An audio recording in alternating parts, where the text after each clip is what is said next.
Yamaha TZ750, the monster that changed racing forever. There are motorcycles that win races, and there are motorcycles that change history. And among them stands one wild, uncontrollable legend, the Yamaha TZ750. A two-stroke, four-cylinder, 750cc monster that defined the 1970s and terrified even the world's best riders. This is the story of the bike that went too fast for its own good. Let's rewind to 1974. Yamaha wanted to dominate the new Formula 750 class, a global championship where speed and innovation ruled the track. Their previous machine, the XS650, wasn't powerful enough. So Yamaha's engineers built something new, a purebred racing machine with no compromise and no mercy, the TZ750A. At first, it produced around 90 horsepower, which already made it a beast compared to most bikes of its era. But that was just the beginning. By 1975, Yamaha had unleashed the upgraded monoshock version, improving handling and stability. Power kept climbing.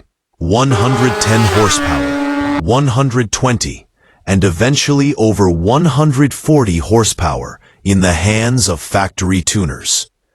The TZ750 was capable of speeds up to 180 miles per hour, or nearly 290 kilometers per hour.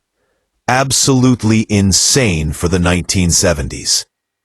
It became an unstoppable force at the Daytona 200, winning repeatedly from 1974 to 1982. Yamaha didn't keep it just for factory teams. They sold it to private racers, giving independent riders the power to compete with the world's best. But power came at a price. The TZ750 was notoriously difficult to control, wild, unpredictable, and brutally fast.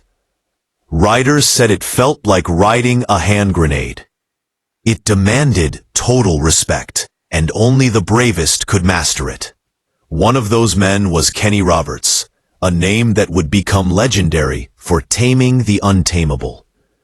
In 1975, Roberts took the TZ750 and did something completely crazy. He transformed it into a flat-track racer for the Indy Mile event on a dirt oval track designed for 100 horsepower twin-cylinder bikes. Kenny showed up with a 140 horsepower two-stroke missile. Fans thought he was insane. But what happened next went down in history.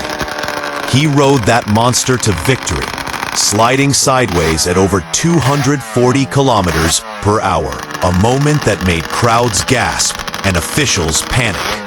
The result? The bike was immediately banned from flat-track racing. It was simply too fast. That one race became part of motorcycle folklore. Even Roberts later admitted, "They don't pay me enough to ride that thing twice." The TZ750 had proven its dominance, but also its danger. It was a motorcycle that pushed the limits of physics and perhaps sanity. Only around 550 units were ever produced, making it one of the rarest and most desirable racing bikes today. The legacy of the Yamaha TZ750 lives on. It changed the way race bikes were built, forcing engineers to invent better chassis, tires, and suspension technology to control such raw power. The introduction of the monoshock rear suspension, for instance, was a direct result of trying to tame this beast. In many ways, the TZ750 was both a success and a warning.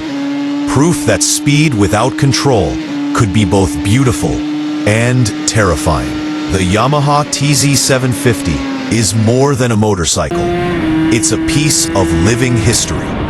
Collectors pay enormous sums for surviving models, and its legend grows with every passing decade.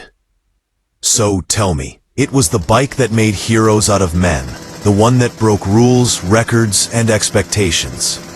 So tell me, if you had the chance, would you dare to ride the Yamaha TZ750? The monster that changed racing forever? This is going to be a special treat for you. Drop your thoughts below, and let's keep the legend alive. For Two-Stroke Tuesday. We're going to pop start it. This guy's legit.